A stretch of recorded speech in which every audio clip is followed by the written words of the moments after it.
저는 이번에 검찰 조직을 문재인 정부가 처음에 제어하는 빼어드는 칼이 네.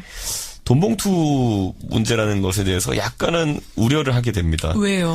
왜냐하면 이게 원래 뇌물이라는 게 보면 김영란법에도 정확히 나와 있는 게 뭐냐면은 8조 사항에 보면은 상급자가 하급자에게 주는 경력금조의 돈은 김영란법의 적용 대상에서 배제한다로 돼 있어요. 그래요? 예외 조항이 들어 있습니다. 그렇기 때문에 이것은 뭐 김영란법 위반으로 보기도 좀 뭐하고 특정 사건에 대한 뇌물로 좀 보기도 뭐한 것이 그야말로 관행 중에 나쁜 관행 정도? 그러니까 그 금액이 액수나 이런 거로 봤을 때 뇌물죄 인정받기 어려운 그 금액이기도 하고 그래서 이게 말 그대로 수사까지 들어가긴 좀 어려운 사안이고 결국에는 이게 좀 조직한테 좀 잘못된 관행이니까 이제 앞으로 좀 잘해보자 뭐 이런 취지의 이제 무언의 압박인데 예. 문제는 이게 딱 어느 지점에 해당하냐면은 글쎄요. 예전에 보면은 박근혜 정부에서 기강 잡겠다고 공직 기강 잡겠다고 이제 뭐 성완종 리스트 들고 이제 뭐 나섰다고 오히려 이완구 총리만 잡히고 뭐 이런 것처럼 이번에 빼든 칼이 과연 우병우를 관통할 수 있을 것인가? 저는 지금 이게 나온 이유가 뭐냐면요. 결국에는 우병우 수석을 잡으려고 했는데 우병우 수석이 워낙 주도면밀한 사람이기 때문에 뭐 증거 인멸이든지 아니면 자기가 준비를 철저히 했든지 간에 안 잡히는 거예요. 그러니까 처음에는 법인 차량 갖고 잡으려고 그랬죠. 네, 그랬죠. 그 다음에 나온 것들 보면 뭐 특검이 가가지고 우리가 밥은 다 해놨으니까 이게 전자레인지 돌리기만 하면 밥이 될 거다. 그냥 검찰한테 넘겨줬는데. 검찰에 넘겨줬는데 구속이 안 못 됐잖아요. 잡았어요. 안 됐잖아요. 그러니까 이번에는 또 그럼 우병우 사단이라고 불리는 사람들의 어떤 이런 만찬? 관행적인 돈봉투를 가지고 이제 이걸 잡으려고 한다는 것이 사실 쉽지는 않은 거거든요. 그러니까 오히려 저는 약간 걱정되는 게 뭐냐면은 이 이면에는 실제로는 그럼 우병우 수석이나 아니면 그 사단을 잡을 수 있는 수단 자체가 없다는 것을 좀 증명하는 거 아니냐라는 생각이 들어서 약간 이 검찰 개혁이 오히려 보이는 것과는 다르게 어려운 지금 거 아니냐. 그러니까 사실 검찰 조직을 잡으려면 이 사람들이 얼마나 논리적이고 또 조직방어 논리가 치밀한 사람들입니까? 그럼요. 거기에 대해서 관행적으로 돈봉투 50만 원, 100만 원 주고받는 걸 갖고 이 조직을 뭐 어떻게 개혁할 수 있느냐라고 했을 때는 회의적이다. 좀 약간 빼든 칼이 알겠습니다. 이것도 빵칼이다라는 생각이 드는 겁니다. 저는 이게.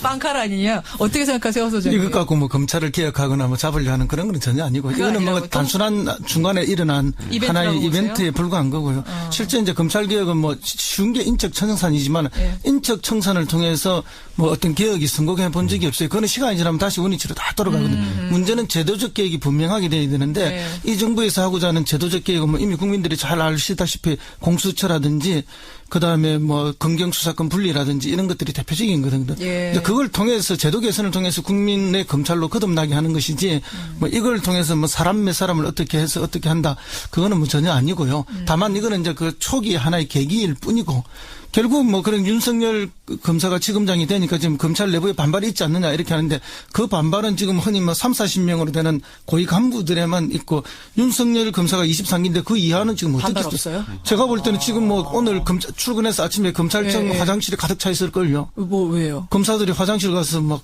웃는다고. 좋아가지고 잘 그렇죠. 됐다고? 일선 검사들이야 뭐 이번에 그래 우에 쭉 옷벗고 나가주면 다 승진해야 될 건데. 승진 줄줄이 할 텐데. 저는 이번에 그래서 5기 수납하기 했습니다. 저는 제가 이번에 이 인사들을 보면서요. 아까 제가 살짝 운을 띄웠는데 김상조 교수 영입한 것이랑 그리고 윤석열 지검장 임명한 걸 보면서 이 둘이 그럼 공통적으로 지금 가지고 있는 과제가 뭘까 생각했을 때 뭐예요? 그리고 박근혜 대통령 뇌물죄 입증에 대한 부분 그거를 잘 처리하자라는 의미가 아주 강조된 인사라 보고요. 왜냐하면 이 둘 다 그 실무자들 아닙니까? 아까 제가 말했듯이 한 분은 논리를 제공했고 한 분은 실제 파트너였네요. 수사를 담당했기 때문에 윤석열 지검장에게 주어진 미션은 이 수사 과정에서 어쨌든 철저하게 수사가 이루어지도록 해라 정도의 아주 국지적인 미션이고 오히려 제가 봤을 때는 검찰 개혁 담당자는 여기가 아닐 것이다. 컨트롤 타워가. 윤석열 지검장이 그쪽을 신경 쓰기보다는 오히려 내부를 좀 다독이는 역할을 하지 않을까. 그러면 누구? 그거야말로 이제 조국 수석의 역할에 달린 것이 아닌가라는 생각하게 됩니다. 오늘 인선 얘기하다 보니까 하한가 못할 것 같아요. 하한가 다음 주에 해야 되는 거 아닌가 모르겠는데. 근데 누군지라도 좀 들어보죠. 허성무 소장님 하한가? 예, 저는 정우택 대표, 원내대표죠. 아니, 왜요? 정우택 원내대표. 왜 조금 전에 인터뷰하고 가셨는데. 그렇죠. 5.18 그 강주 기념식에 참석하셨잖아요. 그런데 이제 님을 위한 행진곡 부르지 않았는데, 부르지 않은 거는 좋지만, 그 부르지 않는 이유를 기자들이 물었을 때, 국민적 공론화가 없었고, 대통령이 우리한테 사전에 언론이 없었다. 이렇게 이야기했어요. 그러니까 부르지 않은 건 자유지만. 그렇죠. 뭐 이유가 논리가 안 된다? 논리가 전혀 맞지 않죠. 왜냐하면 국민적 공론화라는 게 뭐 딴 게 있습니까? 그러면 그때 재창이 관례적으로 잘 잘 되어 왔던 걸 합창으로 바꿀 때 그때는 어떤 국민적 공론화가 있었죠. 근데 그때 그런 문제를 제기를 했더라면 이 이야기가 옳은 말이지만은 전혀 그렇지 않고 이미 국민들은 그걸 다 원하고 있는 걸 해준 걸 불구하고 또 본인한테 언론이 없었다 하는데 사실 이런 것까지도 본인에게 다 미리 사전 언론을 해야 될 정도는 아니지 않느냐. 재창 문제까지. 이거는 왠가하면 국회하고 협의해야 될 문제는 아니니까 국회하고 협의해야 할 문제라면 반드시 각 당의 원내대표들하고 의논하고 사전에 알려드리고 하는 게 맞죠. 알겠습니다. 그러나 그런 정도의 사안이 아닌데도 이렇게 말하는 것은 좀 명분이 약하지 않나 이렇게 저는 봅니다. 보수 정당인 이준석 위원장 생각이 궁금하네요. 여기에 대해선. 제 생각에는 이제 원칙이 정해졌으면요. 그 원칙에 맞춰가는 것이 답이 아닐까.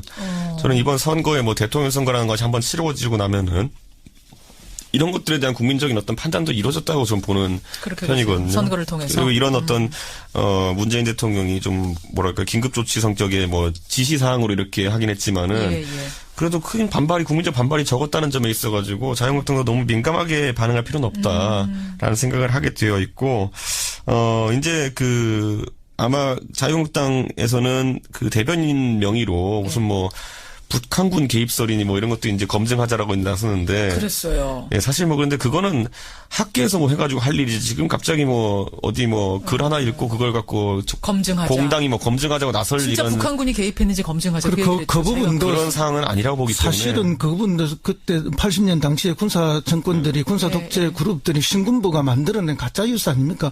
오히려 강주 시민을 폐마하고 광주 5.18 민주화 정신을 오히려 이제 오염시키기 위해서 그렇게 한 건데 그 가짜 뉴스를 지금 40년이 다 돼가는데도 아직도 확대 재생산하고 퍼뜨리고 믿고 있다는 게 이게 정말 공당에서 있을 수 없는 일을 하는 것이 아니라 5.18 예를 들어 5.18 소위 말하는 보수주의에서 5.18 폭동설이라든지 이런 안 좋은 식의 묘사를 검색하면은 나오는 인터넷에 검색하면 나오는 사이트가 딱 한 군데밖에 없어요. 어디예요?